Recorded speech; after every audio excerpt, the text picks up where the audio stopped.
Chomis, ke nna Tshepiso, ngwana wa Khadami, Miss Mpukube. Welcome back to my channel. As you can see by the title of today's video, we're gonna do a sit down where we're just gonna go through the first episode of Career Path segment. This is a segment that we are going to get more information on different courses or different job opportunities we have in South Africa. So I might invite different people, but some of the courses I'm just gonna make thorough research of and I'm gonna explain to you myself. So today, as you can see by the title of today's video, it's analytical chemistry. Analytical chemistry is either in a national diploma or a diploma form or a BSc in chemistry. So yes, so we're gonna go into basics. What is analytical chemistry? I'm gonna read to you a definition from one of my tertiary textbooks that I used. So it says that analytical chemistry is a measurement of science consisting of a powerful set of ideas and methods that are used in the fields of science and medicine. So that's a basic definition of that. After you have studied analytical chemistry, what are you actually going to be doing? So you're going to do analysis of samples via wet chemistry, analysis of samples via an analytical instrument, report writing of analysis, evaluation of results, developing methods. You're going to also be doing method validation, quality control, quality assurance, writing requisitions for instrumentation, managing of the lab. So that's basically your daily job. Way to study for national diploma or a diploma in analytical chemistry or a BSc in chemistry. So for a national diploma, guys, you're going to just have to find University of Technology. So yeah, and we're just going to give you a few examples of universities of technology we have in South Africa. So TUT, which is Tshwane University of Technology, VUT, Vaal University of Technology, UJ, University of Johannesburg, CPUT, which is Cape Town Peninsula University of Technology, DUT, which is Durban University of Technology, and there's also MUT, and there are other, the list goes on. So I'm not going to name all of them, guys. So that's where you can do your national diploma or your diploma in analytical chemistry. But because of the changing world, most of the universities of technology are phasing out national diploma in analytical chemistry. So in a couple of years' time, I don't know the actual duration, but in a couple of years' time, there won't be such. It's just going to be a bachelor's degree in chemistry. So yes, so now we're going to go to a degree in chemistry, which is BSc in chemistry. This one you have to enroll it in a traditional university.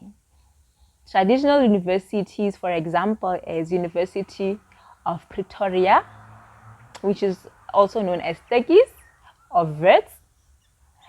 Or there's also UFS, which is University of Free State. There's UCT, which is University of Cape Town. There's Stellenbosch University, Fort Hare University, Rhodes University, and the list goes on also. So how long does it take to study a national diploma? Guys, a national diploma takes 2 full years, full-time attendance, academical attendance, and 1 year in service training or WIL, which is a work integrating learning. But with other institutions, it takes 2 years and 6 months. Then you have another 6 months for WIL, which is also a work integrated learning or in service training. Then with a degree, it takes you 3 full years. Like 3 full years, then you graduate. For a diploma, guys, you will not graduate until you finish your in-service, or your 1 year or your 6 months of in-service training. Got it? It's that even if you finish school in 2023, but you don't get your in-service training until 2026, you're not gonna graduate until you finish it. So it's a prerequisite. It's like a different. It's just a different subject, sort of. So how much are the fees? Okay, guys, so I'm not going to give you fees for each institution because that would take forever, but I'm going to give you an example, So I went through DUT and checked the fees for 2022 for a national diploma in analytical chemistry. So for the first year, it says it's about 26,350. For second year, it's 24,520. For the third year, remember the third year, normally it's your in-service training or your work integrated learning or your learnership internship. So that year is split into 2 fees. So the first fee is it's 10,170 rands, and the second fee is 5,660 rands. Your fees are. That's exactly what I found on the site for this year. 2022. So every year, obviously, it increases, and each institution, VUT and DUT fees will not be the same. They are not the same. So some of them are higher, some of them are cheaper. So for a degree, I went through University of Pretoria site, and I found these fees. So as I said before, the fees are different per institution. So University of Pretoria is far different with Stellenbosch on fees. So if you want cheaper fees on National University, you need to Google, make research. Then you'll find the cheapest one. So yeah. So UP, or University of Pretoria, the first year, it says it's a range between 46 and 58,000. 46,000 and 58,000. Then second year is a range between 47,000 and 56,000. And for the third year, it's a range between 35,000 and 45,000. So obviously, all of this is based on the number of modules or subjects you take per semester or per year. So yeah, but the fees that I just stated do not include other extra costs, guys. These are just your fees. Then obviously there's other fees, like there's a lot of fees in every institution. I remember when I was in Valley University of Technology, which is VUT, where I studied, the statement has a lot of things, not just these reasons, not your 10,000 rands only. No, there's a lot of fees, student levies for whatever, sports levies. There's so many levies, you see. And also, if you're gonna live in rates, there's gonna be a bigger amount for rates, because rates are not cheap, you see. So yes, then we're gonna come to bursaries and NSFAs. So I'm gonna start with NSFAs. NSFAs is a funding that the government has given to their people, their kids, to go to school. It's a very, I'm gonna be honest with you guys, using NSFAs is not easy, because it was a very long, tedious system that we used back. But remember, I went to school in 2009. Yes, that's when I did my national diploma. I studied something else before, then I stopped. I worked, then I came back to school. So yeah, so it was very tedious, but unfortunately we need it sometimes. If you don't get a bursary, you need it. So NSFAs, it's government institution, as I just said, and then they give you money. Normally they give you fees, they give you books, they give you food and accommodation. They give you accommodation. See? Then yeah, so it's there. Right now, I think you apply a year before. Unlike when I was in school. When I was in school, coming to school in January for your registration, that's when you apply. But I think it has changed. You apply a year before you go to school. So as a grade 12 pupil, this year in September, October, November, December, you start going to an NSFAS website and looking for admission for 2023. So that's what's going to happen. There is a selection process that is only known by them. but you need to have your parents' pay slips to show that you really don't afford fees, like your parents cannot afford to pay your fees. And you need affidavits, and there's just a whole lot of things. But if you go to the internet, you will get it, you'll get more information. So you just need to follow that. It's fine. Then the second ways of paying your fees is having a bursary. This I prefer more, but not everybody's able to attain a bursary. But for you, as in grade 11, grade 12 this year, 2022, it just requires you to study hard so that you excel. Every bursary holder, not a bursary holder, but any institution that renders or gives out bursaries, they want pupils who are good in school. So if you are just an average student, it's gonna be very hard for you to get a bursary, guys. I'm being honest, it's very hard. So you need to be an A student. So study, guys, study hard so that you can acquire a bursary. So with bursaries, it's so simple. As municipalities, most provinces, they render out bursaries each year. So those are the first ones. Those are the simplest ones if you have studied well. So the other bursaries that you guys will get are on the internet from different organizations or companies. So those ones you just need to Google. If you want to work for a mine, for example, you're thinking of going to Anglo Platinum, you desire to work for Anglo Platinum. You go to angloplatinum.whatever.co.za, the website, and you look for bursaries. Then you'll get them. Or you just Google bursaries for analytical chemistry or bursaries for BSc in chemistry. Then they'll give you a long list. Then you can choose. Yeah? But I'll also advise you to do that prior, like a year before. Most of them, they open between September and December. And then you get your approval or rejection letter in January. See, so do it a year before. Even in January, you do get, but very few. So I prefer you guys to do it a year before. Fine. And then, fine, you started work, you started studying, you are there for 3 years, you are there for 2 years. And then now you need to start working, right? Yes. So the next question we're going to answer is, where can you work? Where can you work? Okay, there's a very long list of companies that you can actually work for. One thing about analytical chemistry or BSc is that you can work literally everywhere. Like literally, you can work everywhere. You can work for a government institution, like you can work for Department of Water and Forestry. You can work for Department of Environmental Science and whatever. You can work for the police. You can work for forensic, forensic department. You can work there. You can work for hospitals, guys. You can work for pharmaceutical companies. You can work for Aspens. You can work there. You can work for this chem also and other companies. You can work for an FMCG, like your food industries. You can work for Colgate. You can work for Nestle. You can work for Coke. You can work for SAB. You can work for Tiger Brands. And you can work for Unilever, and the list goes on. You can also work for chemical industries, like your paint industry.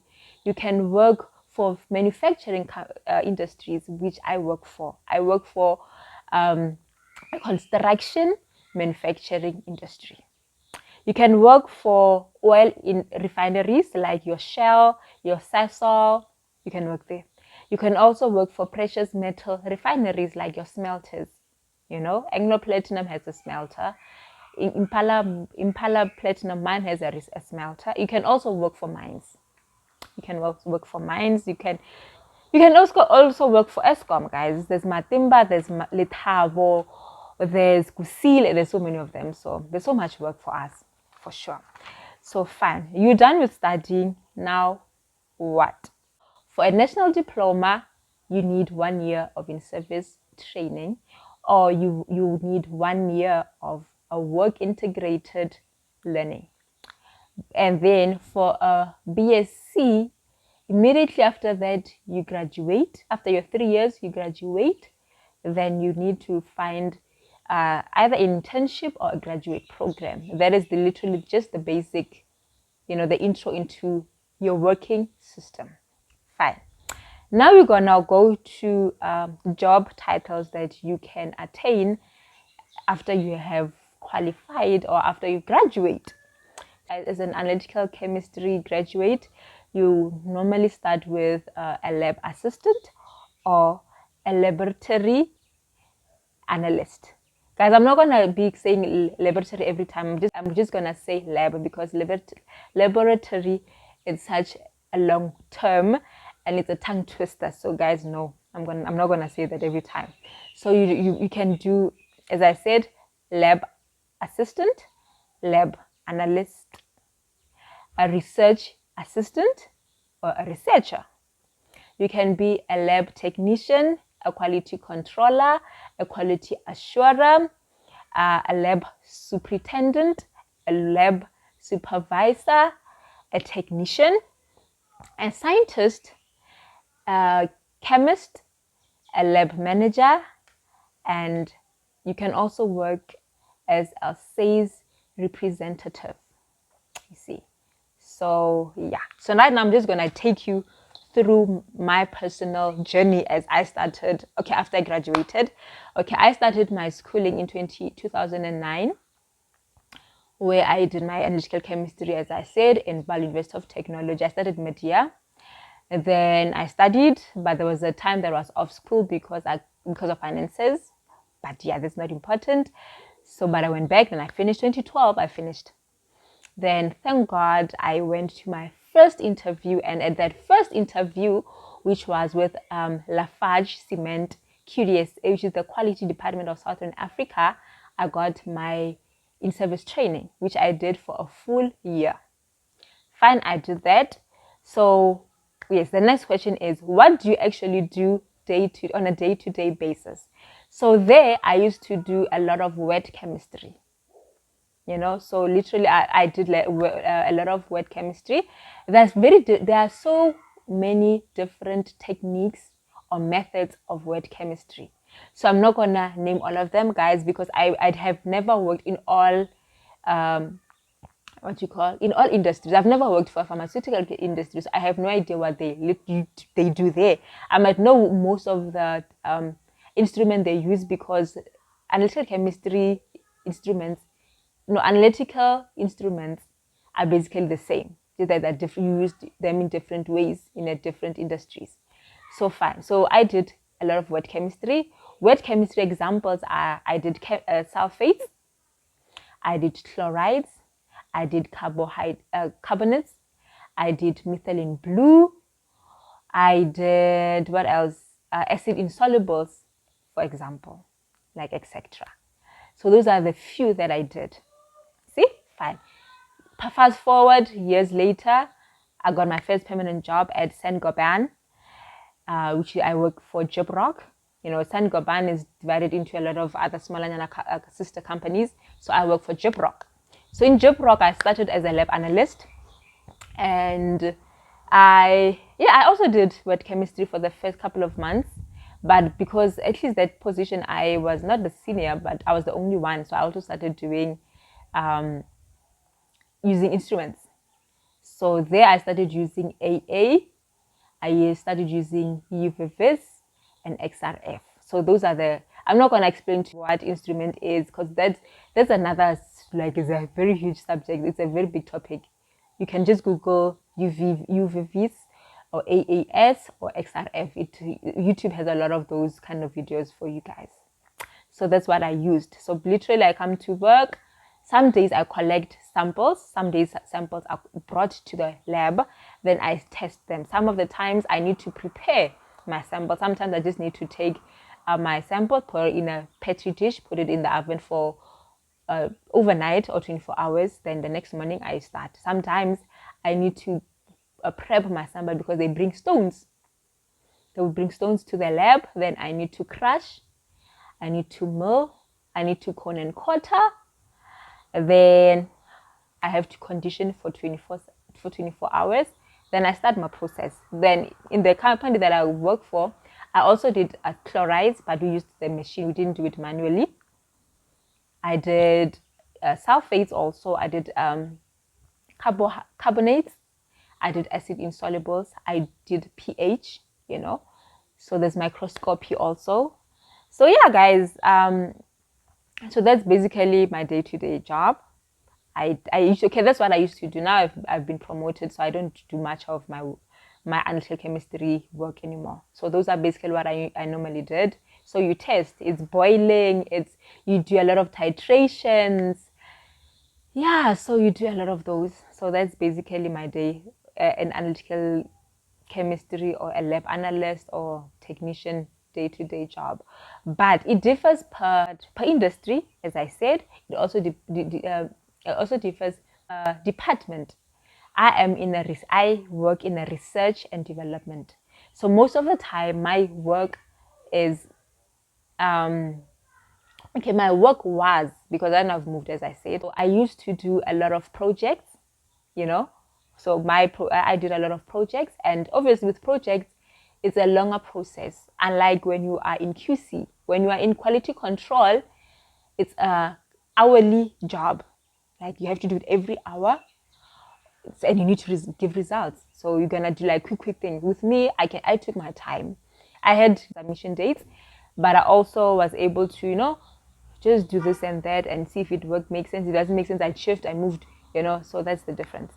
So what is the salary at entry level and thereafter? Fine. When I started working, I got paid 6,500 rands. That was my money that I got for in-service training. But I remember a lot of my other friends, they got less. Some of them got from 3.5. So I think that is basically the average, from 3.5 to my 10,000. It depends per company, per industry. So yeah, that's how much we earned. Then fine. Then from in-service training, I did a graduate program. So my graduate program, I started taking home 10,000, like above 10,000. Let me say 11,000, because I also had my medical aid. So that is why I got that.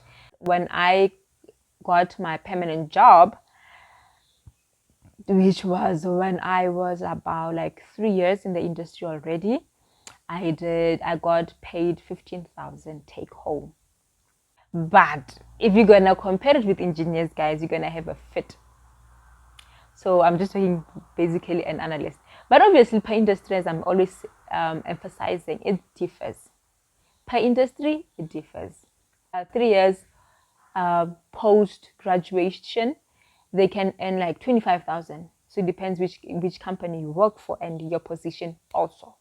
From getting 15,000, it will increase annually in a different rate per year, because based on the outcome of the business, the profit that the business makes, and the decision that the superiors will make for you guys. So sometimes you get 5%, sometimes you get 10%, sometimes you get 1%, sometimes you get 0. So it depends, guys. Then after a couple of, okay, right now, which is 10 years, not 10 years, but I think I have 10 years in my working. Yes, I have 10 years. Now I have 10 years.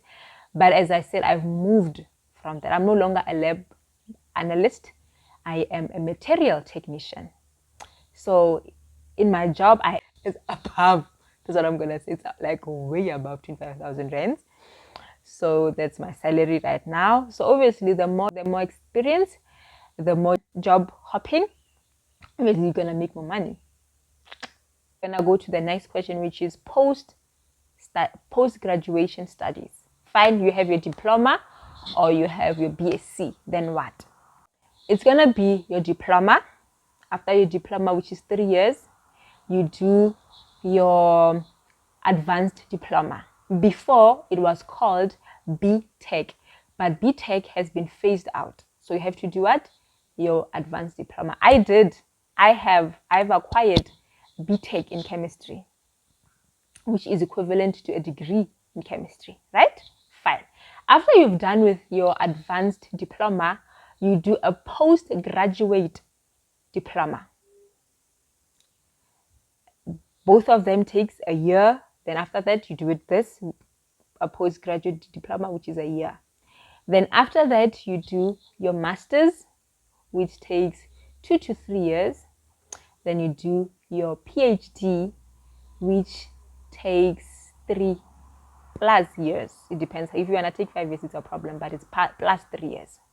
See, that's your diploma when you're doing it the diploma way, or you're doing it via University of Technologies. But with me at the moment, I did my diploma, I did my BTech. So after BTech, I do my master's straight. I don't do, there's no degree or diploma or certificate that I need to do in between. But I need to do that as soon as possible, because it's about to be phased out. That kind of a way is being phased out. So from here with my diploma, I can go to VET and do my master's, still remain go VUT and do my master's without my postgraduate diploma. It's diploma, BTech, master's, and PhD. The new system, it's diploma, advanced diploma, postgraduate diploma, then master's, then PhD. And then you go to the BSc part. You do your bachelor, which is a degree in chemistry, which is 3 years. You do your 1 year of honors degree. You do your 2 to 3 years of master's degree. Then you do your PhD, which is 3+ years. So those are your post studies. Then we're gonna do good points about my career. Okay, something I love about my career, honestly, is that I can work anywhere and everywhere. I can work like anywhere, guys. As I just said, I give you a list of companies that you can work for. The 10 years of my working experience, I have only worked for a construction manufacturing company who produce ceiling boards, cornices, plaster, and I also worked for a cement company, a company that produces cement, but you can work for SAB. As I said, you can go make booze, you can go make Coca-Cola, you can work for Tiger brand and make food, biscuits and chips. You can work anywhere, guys. And you can work for steel companies, you can work for Eskom, you can work for Sasol and Engine, you can work for Matimba, for Letavo, everywhere. If you don't love talking, my career is good for you, because you hardly talk, guys. You're in the lab. In the lab, there's not much. You talk if you have colleagues, if you have other people working in the lab. But, it's a very peaceful environment. Okay, in a research development, the research and development department. But QC it's going to be totally different, because you're literally working in the plant. So there is a lot of commotion. But even though it's a commotion, you still work in a lab, an isolated lab. So you don't really communicate with a lot of people that much. But as you are still in the basic part, as you are still in the entry level. But obviously when the higher levels you get, you're going to start speaking to more people, like your managers and every other person, reporting to everyone. So yeah, I think those are the things that I can say about my career. Challenges in my career. I love this one more. Okay, anyway, guys, I'm joking. So the challenges in my career, guys, is that number one, the salary is not that good, unless NB, guys, a big NB. Only if you're working for good paying companies, then you are excited. If you work for the mine, then you are excited. But if you just work for some lousy company, you will not be making a lot of money. When I started working, I thought, it's fine, because all of the people who were above me, they had nice cars. But I always loved to own a GTI, guys, like a VW Golf GTI. That is one thing that I saw myself born.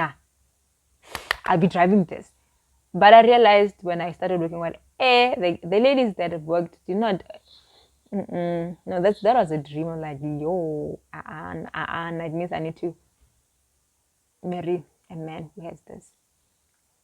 I realized that, yeah. And I started, unfortunately, I'm not that talkative, as I just said, but I do ask a lot of questions. And thank God, my friends, they told me, like Sophie and Tavi will tell me, you're not gonna make a lot of money, guys. Yo, then I went to the new company that I work for, no, to the company that I now work for, Jibrock, and you will speak to engineers, and they'll be telling you that they're taking home 35,000, and this person only has like about 2 years experience.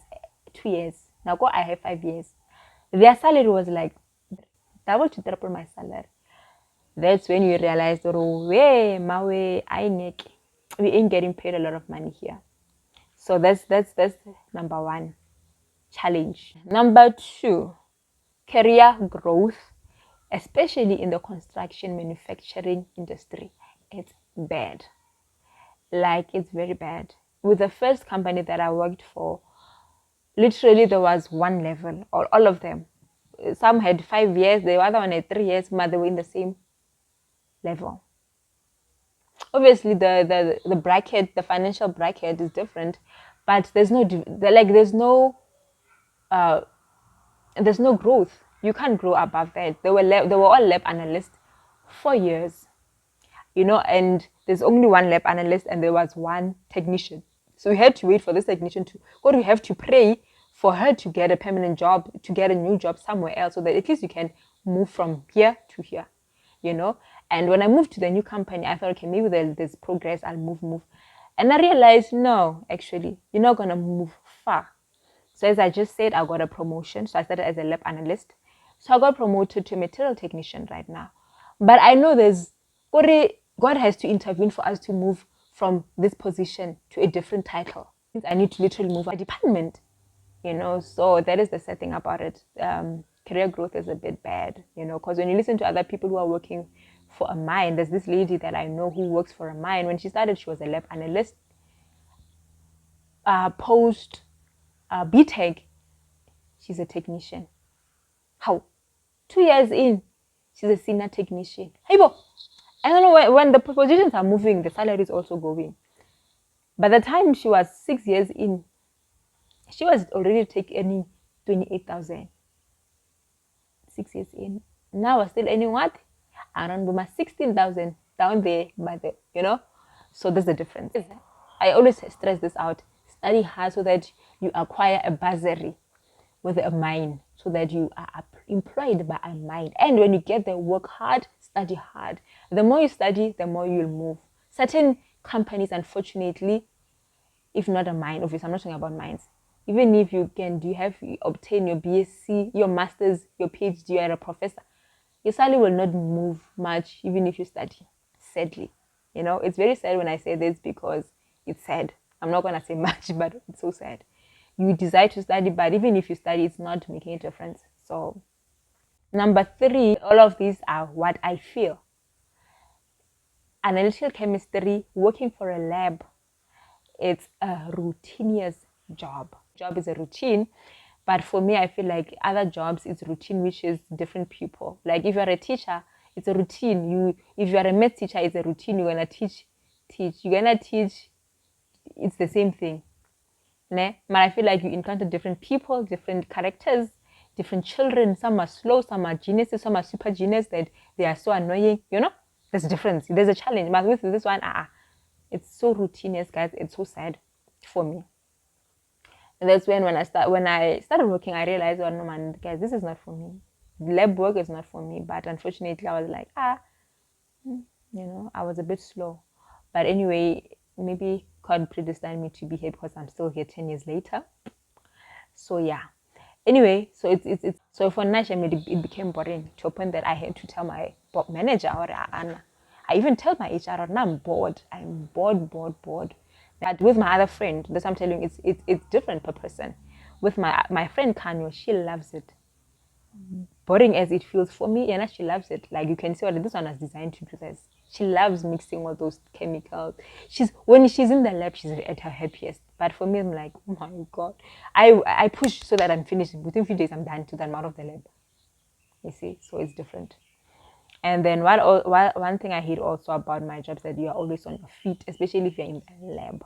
Especially if you're in QC, research and development department, it's much better because at the time that you're sitting and thinking, So, but with QC, quality control, you're on your feet full time. You're running up and down, the plant, okay, for other company, for the company that I work for. Guys, remember, different companies, different ways of doing things. Remember that. So for me, I know a friend of mine works with QC, and she's always up and down. Like she's going up and down every day. So you're always on your feet, you know. And what lab most of the time, okay, maybe in different, in my lab, there are no chairs, guys. Okay, we do put them, but they take them out, we put them back.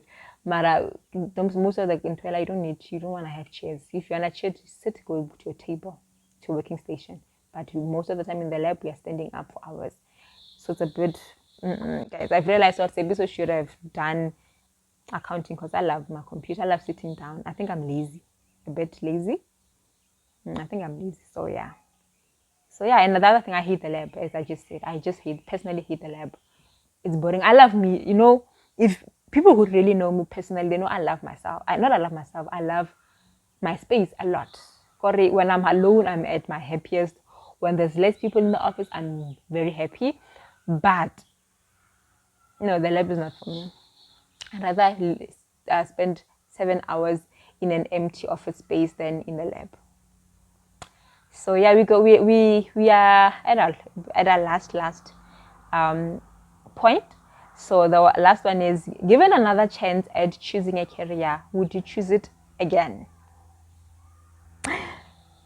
Okay, I'm gonna be honest, guys, and to you who's watching, who might be my next HR rep, my HR specialist, or whatever you need to hire me next time, please do not take this into consideration, because I love my job, but I'm gonna be honest for my chomis. Yeah? Given a chance, no, I wouldn't do analytical chemistry. I won't do it. As you have seen, my negatives are more than my positives. So why would I do it personally? I've realized that I love medicine. I think if I was not 32 years old, turning 33 years old now, I would have resigned and went back to school, and I would have studied medicine because I love medicine. I see myself as a pediatrician. I love children a lot. If people who know me very well, they know that I love children, so I love pediatrician. So I would have done that. If not, I would have been better and happier as a teacher because I love kids. But unfortunately, I'm here. That's why I'm telling you, I feel this is God's appointment for me to be in chemistry for some reason, that I still pray today, or Father, may I'll have love for this because I'm here. I'm still here. And so I think before last years back, I thought, I'm leaving this time. I even started teaching, but along the way I stopped it. And just when I was thinking of going back again to study it, God promoted us, graced us for promotion, and I realized, okay, then my salary was here. The teaching salary at entry level was like this. So I was like, it was like this. So I was like, I can just jump. It's fine. I'll be happier because, the days and stuff, 3 days, school holidays, and 2,000 rand more money. It's happy. It's exciting for me. Then anyway, I love studying. So I'll do my honors and masters and everything. Then I knew by the time I'm 40 years, I'll be milking it. Because teachers do milk it, guys. This I be not aware. So anyway, so I would be doing that. But God was like, before you even make the decision, let me just push up the salary. Then he pushed it. No, not push up, but push up my salary. And he pushed it up. And then where I am and teaching entry levels, like, I'm gonna have done great. Then I'm like, no, I'm not doing it, But yeah. So right now I'm still thinking what I'm doing. I need to go back to school this year. So I'll see what I'm doing this year. If not this year, not now, mid-year, I need to go back to school. So we'll see what you're doing, and I'm asking God for grace to tell me what I need to study next, because I do need. I get bored, as I said, I get bored, guys. But my new position right now is so exciting. It's so exciting. I think I went off track right now, guys. Yeah, I am sorry. Okay, I just went off track. But given a chance, I wouldn't do analytical chemistry. I would do medicine or teaching straight away, and I'll be happy with my babies. I love children, and yeah. So yeah, I think I like to appreciate you guys. I highly appreciate you guys so much for watching this video until now, and I hope you've learned a lot. And we're gonna go through different other careers in maybe once or 2 times a month, and we'll see how you guys take to this one. Then if it has more views, then I'm gonna maybe do it 2 times a month. Maybe I might just add extra 2, I'll do 2 times a month so that I push people to see different careers. So thank you guys for watching. I hope you will comment, you will share, you will like, and importantly, please subscribe. Please more subscribe, and turn on that notification bell so that you are made aware every time I upload a new video. So yeah, guys, Lerato so much, love you so much, and enjoy the rest of the week. Bye.